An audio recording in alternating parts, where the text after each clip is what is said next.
Hi everybody, this is Kevin, and welcome to part 8 of my Dragon Ball Z review and retrospective, looking at the series. And we're going to take a look at Season 8 here from the Funimation Blu-ray, which collects episodes 220 to 253, so we're getting close to the end here. This is essentially the beginning of the Majin Buu arc. The last episode we did, it was, the afterlife with Goku.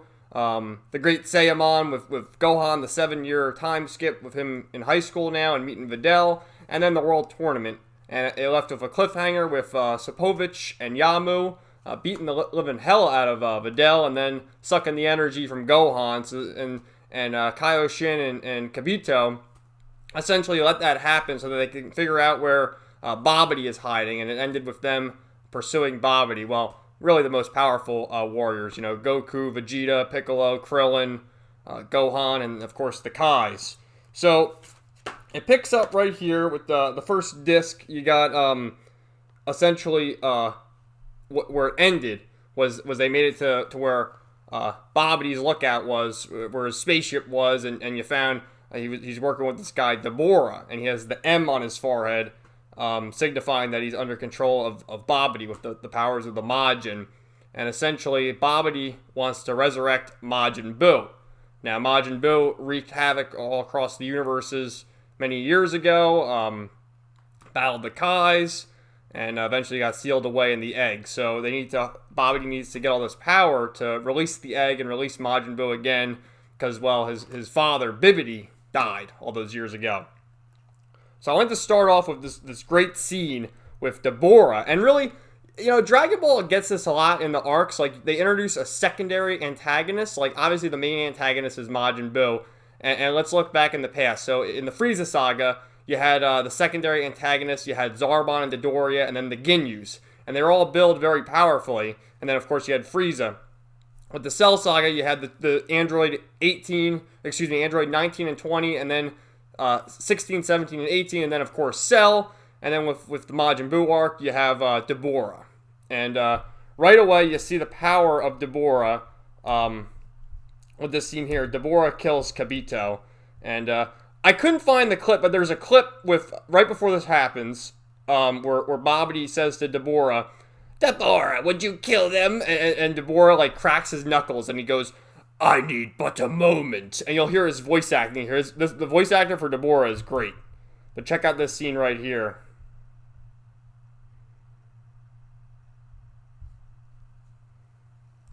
Look! Why is Deborah just standing outside by himself? Now, let's begin. Look at that. And the music is so good, too. He knows that we're here!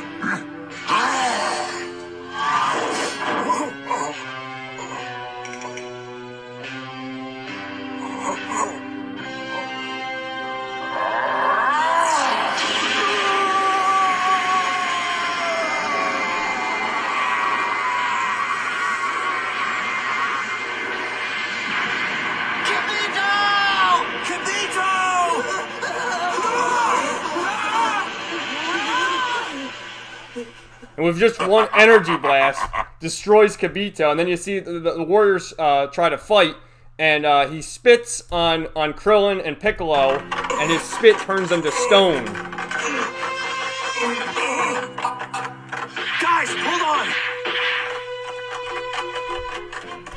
So right away, we know that Piccolo and Krillin are essentially, after the Saiyans, are the strongest characters. And the fact that Deborah kills a god, Kaioshin is the Supreme Kai and Kibito is like his right-hand man. It's sort of like in Super, essentially Whis is more powerful than Beerus. So, Beerus and Whis or whatever, that sort of dynamic. And he one-shots a god in one hit. I mean, it's unbelievable. And then he turns, other powerful warriors to stone with just a spit. So it shows how powerful Deborah is. And just the way Deborah looks, he's a demon. He's the devil, essentially. And you see later on how he's more of a secondary villain. And, Dragon Ball has always done that, but I feel like they should have gone more with Deborah, fleshed out his character a little more. So what happens is they go into the Babidi spaceship, right? And you see other characters also outside, also Babidi, he kills Sapovich and Yamu because they got the energy from Gohan, and it actually turned out to Gohan's so powerful. I mean, it gave half the energy needed to resurrect Majin Buu. So then Babidi's like, oh, maybe I shouldn't have killed Sapovich and Yamu so quickly. But he does anyway, because they're just mortal men, and they serve their purpose. So they go in there, and they meet Pui Pui, who is similar to, he looks like Kui, kind of, from the Frieza saga.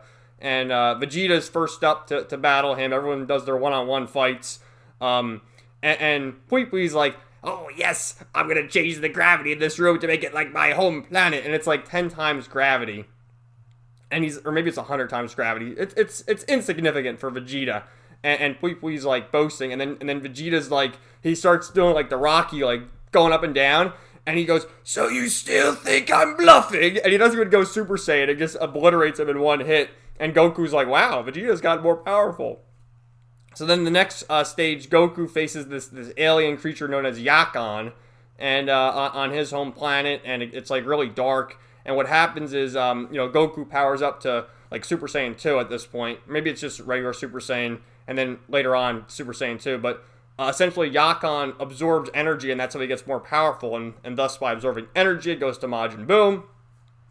But what happens is Goku ascends even further, sort of in the middle between Super Saiyan 2 and Super Saiyan 3, and the power is so much for Yakon, he explodes, and then Vegeta's like, oh, his power extraordinary, oh, how could Kakarot get so powerful?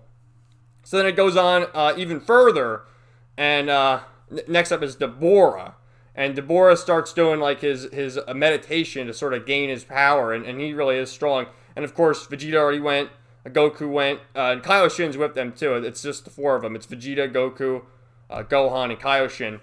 But he hasn't fought because he's like, oh, what do we do? He's actually acting like a little sissy, like being one of the gods. You would think he'd be more pragmatic, but I guess not. So Gohan is the next fighter to go against Dabura, and they're playing the waiting game because Dabura is like sitting there crossing his legs, meditating, and that's sort of how he's going to harness his power. And meanwhile, Gohan, as Vegeta had mentioned episodes ago, has gotten weak because he's all about his studies now of high school and hasn't trained as much. So they go on to do that, and while all this is going on, let's see. Yeah, they're still having the world tournament. There's like 4 guys left, or maybe 5 guys, something like that. You have Android 18. You have the Mighty Mask, who is actually Goten and Trunks. I think Trunks is standing on top of Goten's shoulders, and just to make it look like they're an adult, because they're over in the youth division, they couldn't compete. And then there's another guy, and then there's that guy Killa, who Damien Clark, the guy who voiced Cell, was doing him. He was like the black stereotype. He's like, hey, oh, she, no, like that guy. And there's like a 4-way battle to determine who faces Mr. Satan, and it goes down to Android 18 and the Mighty Mask, and of course the 2 boys start fighting, and they break their costume in 2, and then Android 18 wins. And then Mr. Satan's like, oh shit, I remember her from the Cell games. Listen, girl, I'll give you all the winnings if you let me win. And she's like toying with him, and she does like a lame little punch, and even that drops Mr. Satan back. And he's like, oh, I wouldn't let I can't embarrass a woman like that. I'm Mr. Satan. I'm the world martial arts champion of the world. So eventually Mr. Satan wins, of course, because Android 18 lets him, and it's funny because you see Marin, her daughter, her and Krillin's daughter in the audience, like, go mommy, yeah, and like cheering her on. It's so funny. And then, of course her mother loses, and she's like, what? How did you lose, mommy? You could have beat that guy. And she's like, oh, it turns out I'm gonna make all the prize money. It'll be better. We could move off Kami House, off the island. So anyway, they're having their battle.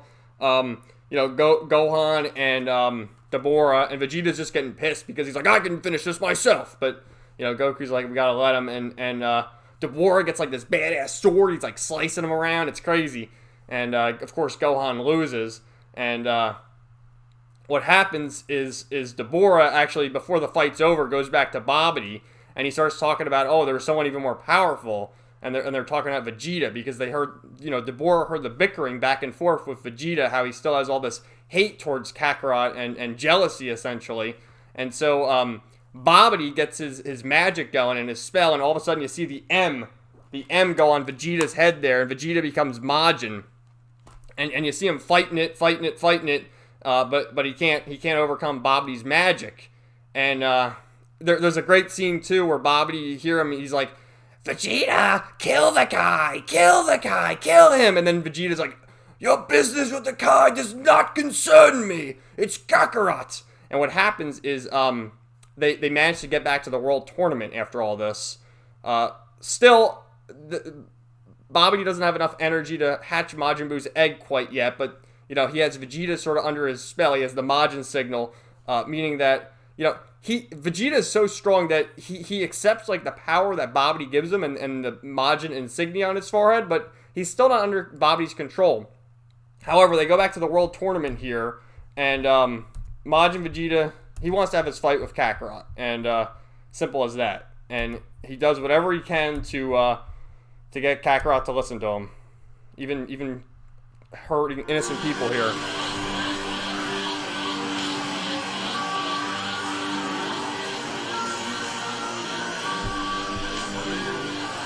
It's time, Kakarot.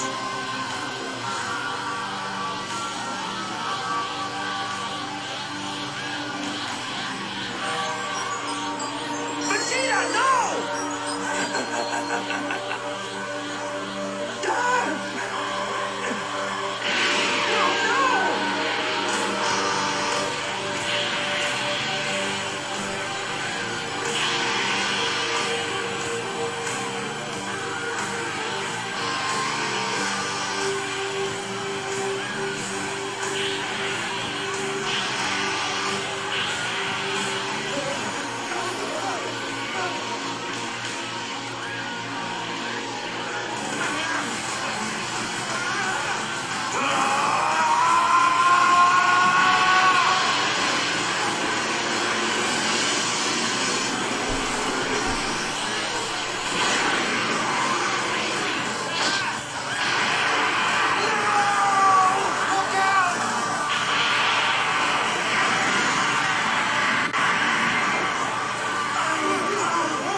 So Vegeta kills all those innocent bystanders.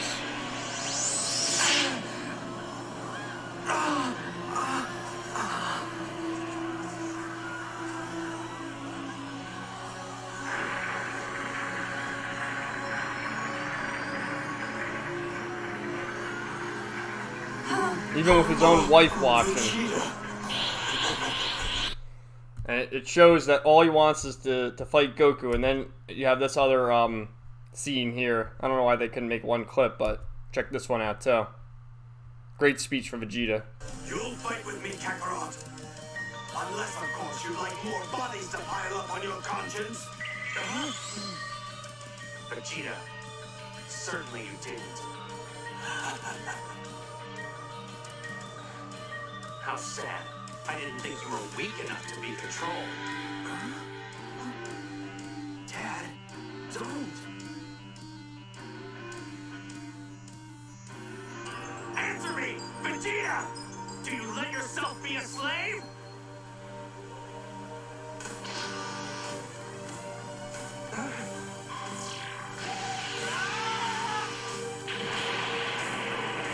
He kills even more innocent people. All of Bulma watching, and all his friends. Angry when you get what you want?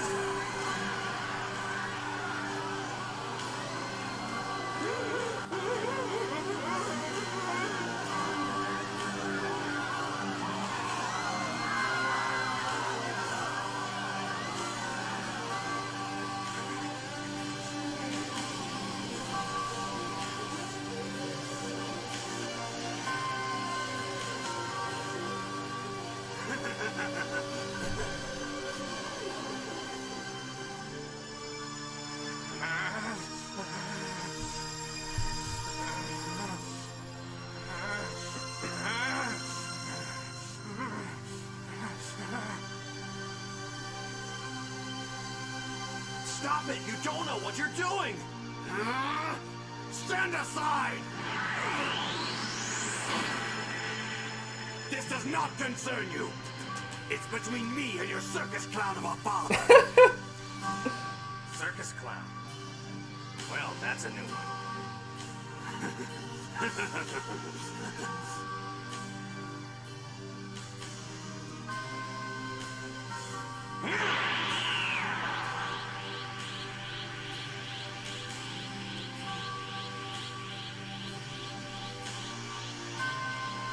No, Goku, you mustn't.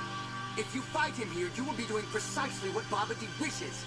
Every injury that Vegeta causes will be sent back to the ship, and Buu will be revived. Tell me, Vegeta. With that stamp on your head, I know Babidi's been giving you orders. Is this one of them? Are you trying to fight me because of him? Or is this the same old story between you and me? Which one? Does it really matter? Not to you, Gohan, but to a warrior it matters greatly. And you know this as well as I do, Kakarot. In a day, you'll be back to the dead, and I will not miss this opportunity. Who are you people? Don't you see the universe matters more than your meaningless squabble? Meaningless, huh? What do you know of meaningless?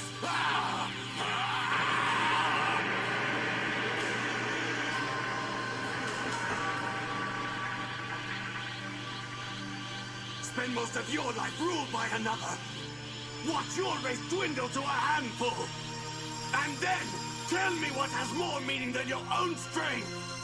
I have in me the blood of a Saiyan prince. He is nothing but a joke. Yet I've had to watch him surpass me in strength. My destiny thrown to the wayside. He's even saved my life as if I were a helpless child. He has stolen my honor. And his debts must be paid.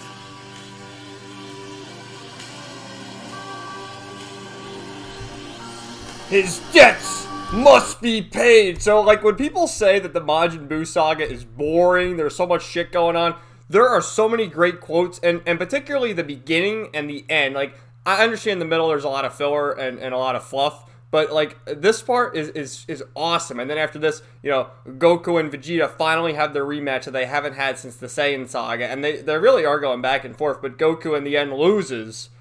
Frankly, because I think he was holding back. Because you see later he goes Super Saiyan 3, and he wants Vegeta to sort of have this this victory in his own sense. And, you know, they're going back and forth. And it's just a fantastic battle between the two of them. And they're going back and sort of like how Vegeta had said there about his pride and his whole race. And what he meant was, you know, ruled under Frieza for all those years. And just being picked apart by everyone.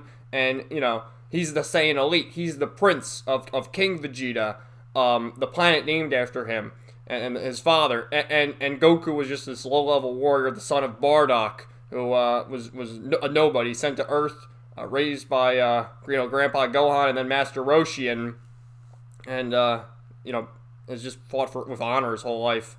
Meanwhile, Vegeta with anger and hatred. So they have an epic fight.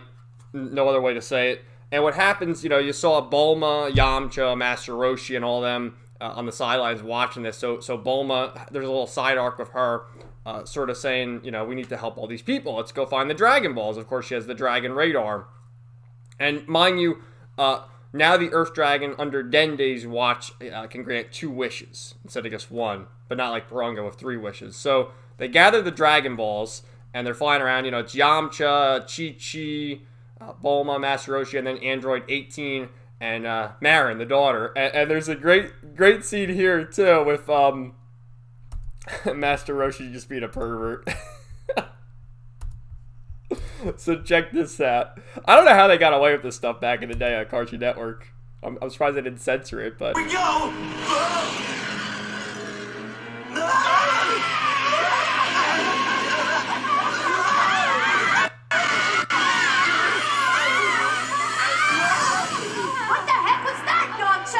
Hey, that was a difficult landing! Especially if you don't know how to land.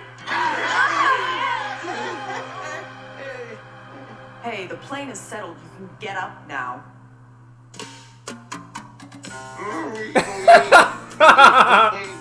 Hey, thank you so much. My head almost hit the wall. I think you may have saved my life. I was thrown viciously, just like this. It was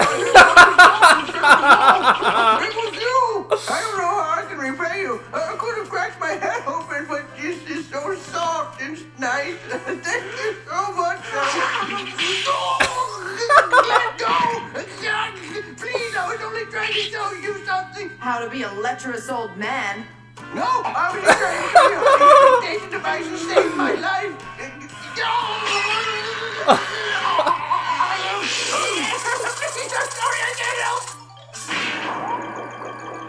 Poor Master Roshi. So, what happens is they got all the Dragon Balls except for one, and it's in the water. And they try to send Yamcha down there, he won't do it. They try to send Master Roshi down there, he won't do it. And you know, he just landed in her tits and started motorboating her. I mean, come on, good old Master Roshi, you gotta love him. So, meanwhile, Majin Buu is essentially hatched after the battle with Vegeta and Goku, because they're going back and forth, and Vegeta, being under the spell of the Majin, you know, releases Majin Buu. And, you know, he leaves Goku, all defeated, and he takes the last senzu being to revive himself.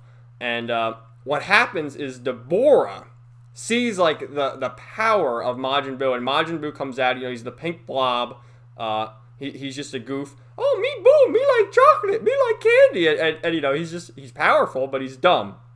And all around, he sort of does have a good heart in a sense, but he has so much power that he can't control. And Deborah sees this and says to Babidi, like, dude, we can't control this guy, we gotta get rid of him. So Deborah starts fighting Majin Buu and gets his ass kicked. That's what I said in the beginning with Deborah. I wish he would have had more of a role and been more of an antagonist, maybe have his own arc before this or whatever, or maybe even after, maybe bring him back in Super or whatever. So what happens is Majin Buu turns him into chocolate or a cookie. Yeah, that's what it is. He turns him into a cookie and eats him, right?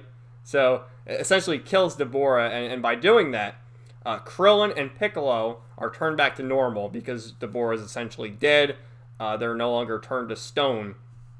And then you have Gohan and Kaioshin fight Majin Buu, and they're getting their asses kicked. And Gohan is essentially left for dead. Majin Buu fires this incredible ki blast at him and sends him soaring all across, you know, the island they're on or whatever. So he's sent on his own, and Kaioshin is almost defeated. And then Piccolo and Krillin show up, and they really can't do anything. And it's at this point where Vegeta has defeated Goku. I mean, Goku's not dead, obviously, because he already is dead. He's got the halo. He can only be on Earth for that one day for the World Tournament. Too bad it went so sour. So Vegeta senses the energy, and you know, Gohan is believed to be dead. And Vegeta says that. He's like, I'm sorry, Gohan. And he, like, because Vegeta hardly ever mentions anyone's names. You know, he calls Goku Kakarot, he calls, you know, Krillin Baldy, he has all these names, Piccolo the Namek, the Namekian. Like, he never calls anybody their names. And he has this one sense of compassion where he says, I'm sorry, Gohan, it's all my fault.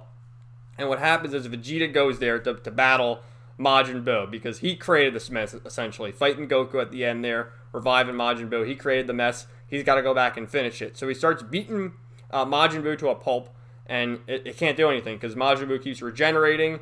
Every punch he's sort of deflecting, and Vegeta gets all bloody, and you know, he realizes he has to do the final atonement.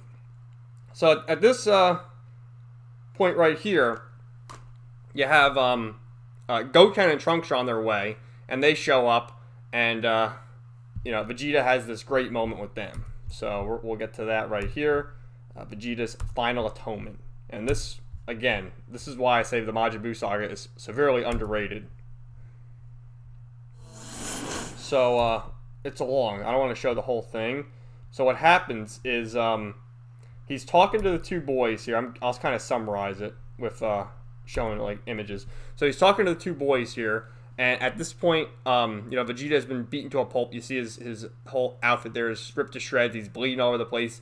And the two young Saiyans show up, and they'll say, you know, that Trunks, that's his father, and of course his friend Goten, Goku's son. And they're like, we'll help you, Dad, we'll fight. And he's like, nah, you guys, you can't do it. So he starts talking to the two boys, and he says to Trunks, you know, I want to hug you. I haven't hugged you since you were a boy.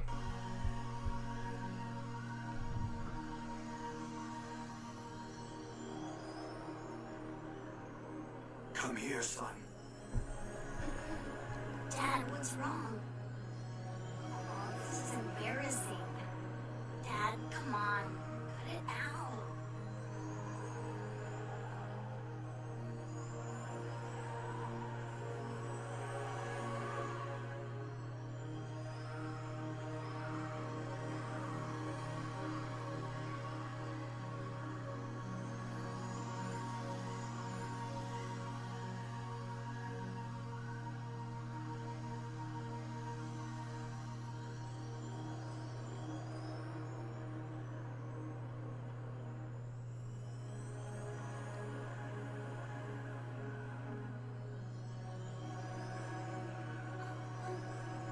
He starts sucking his thumb.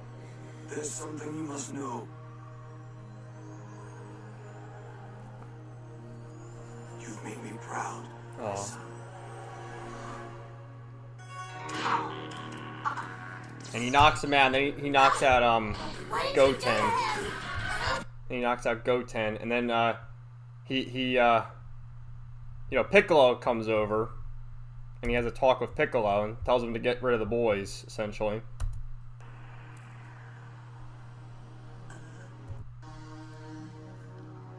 Vegeta, I think I understand.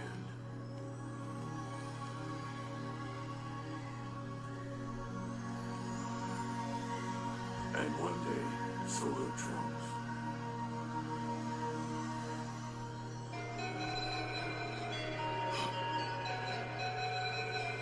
And here comes Boo. You hear the music? Just being a goof, like, me fight, me Boo.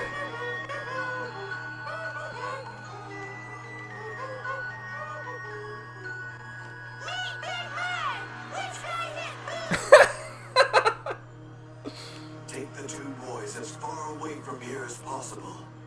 Go now, of course.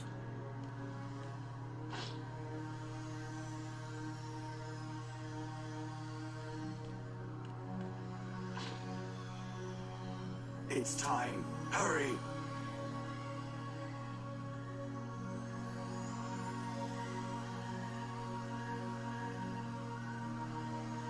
You'll die.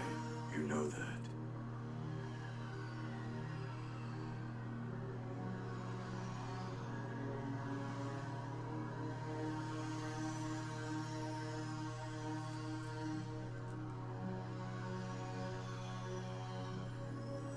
There is one thing I'd like to know. Tell me, will I meet that clown Kakarot in the other world?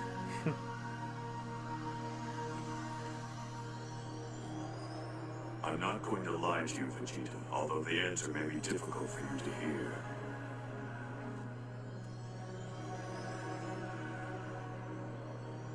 This is the truth.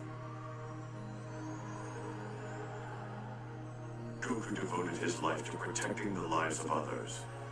Because of his selflessness, when he died, he was allowed to keep his body and travel to King Kai's planet.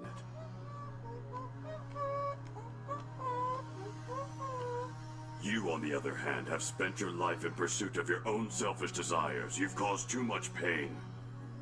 When you die, you will not receive the same reward.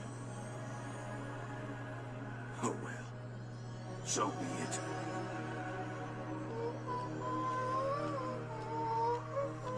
That will be all. Get out of here, and hurry!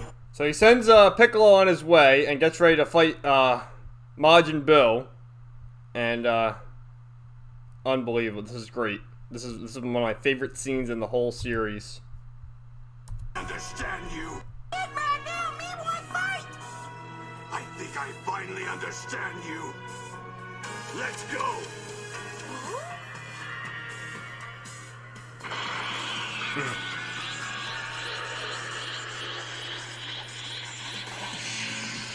What's Vegeta up to, Piccolo? He's crazy! He won't make it! Nope. That monster is gonna eat him alive! For the first time, Vegeta is fighting for someone other than himself. Controlling his own fate.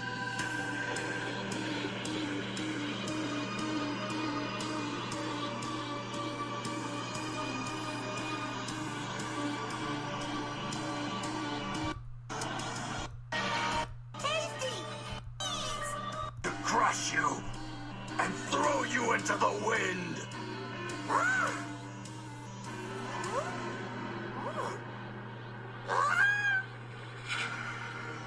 Trunks, Bulma, I do this for you. And yes, even for you, Kakarot.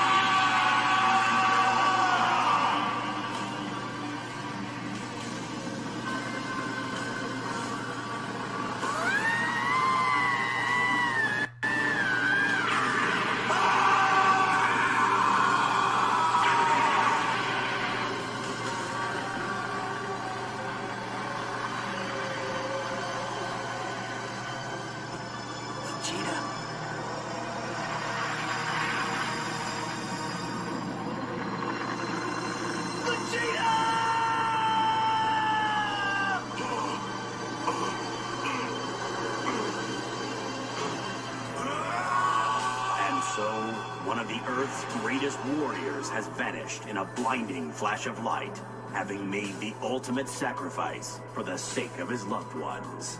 His name was Vegeta, a proud Saiyan prince. So I love that scene. That is one of my all-time favorite scenes, and the narrator at the end is so good. And so, having made the ultimate sacrifice, Vegeta has vanished in a flash of light. The proud Saiyan prince. And, oh, just fantastic. And then in the next episode, it begins with Vegeta being turned to stone, falling, and just shattering, essentially dead. And really, terrific. I get where they're going in the end of the whole arc, but that would have been a great end of Vegeta's chapter, seeing how started as a villain, sort of became an anti-hero in the Cell Saga, went back to his villainous ways for a bit, battling Goku, and then in the end, hugs his son, makes his sacrifice, mentioning his son, his wife, and even his rival, Goku Kakarot, and terrific, and even still in the next episode, Majin Buu regenerates. It's not enough to defeat him, and it's just not enough. So then he starts chasing after Piccolo and the boys, and then Babidi sees that and has to put a stop on. He makes this broadcast, and he mentions the Green Man and the two boys to all the people, saying that we need to find them, or else Majin Buu's going to wreak havoc across the world, which he already is. So then Goku wakes up, and he sees that the sky is dark, and Bulma and the crew have summoned Shenron, and they wish for all those killed by Vegeta to be brought back to life, of course, all the people from the World Tournament. But it doesn't mean much because Majin Buu's wreaking havoc, killing all these other people. And like I said, with the new Shenron with Dende can grant 2 wishes, so they grant the first wish. And Goku wakes up and goes there, uses the instantaneous movement, the instant transmission to go there. And he says, "All right, Shenron, bye. We gotta save that wish for later." Sending Shenron away so that they could use, because if they use both wishes, they'd have to wait a whole year or 6 months, whatever it was, to do the wishes again. So he wants to save that wish in case they really need it for later. So, that happens, and then he sends Trunks on the way to find the Dragon Radar, because the balls had all disappeared, and they got to find the Dragon Balls again.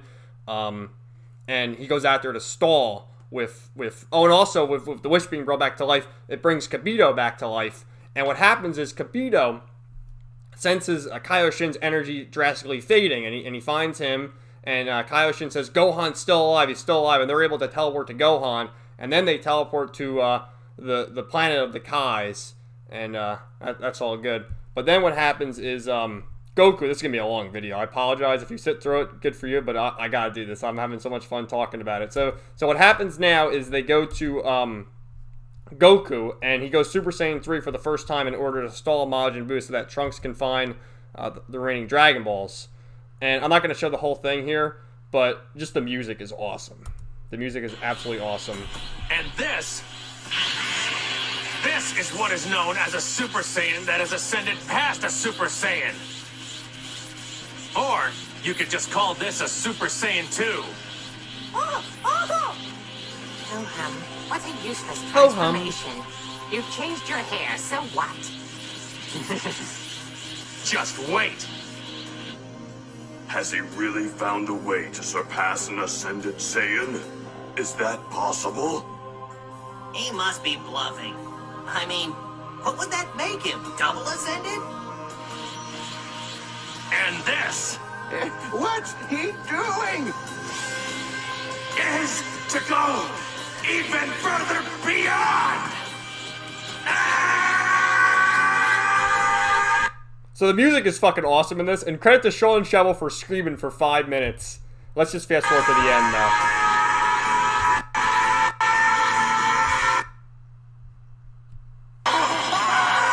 Five minutes of screaming. Sean Shovel is the GOAT. I love this part too, where it shows him as like a true. Oh god, it's getting a little lag. This is sort of foreshadowing Super Saiyan 4 in GT. God, I'm really lagging up here.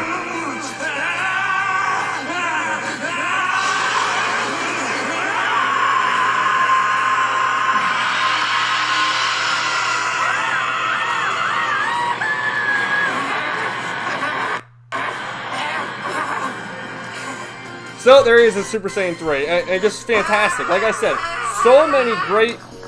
Let's pause this. So many great moments in the Majin Buu saga, and then what happens is you know, he has the 24 hours, but he's admitted so much energy he has to go back to the other world. But before he goes, mind you, they've brought everyone to Dende's lookout there. Well, Kami's lookout, they still call it the lookout.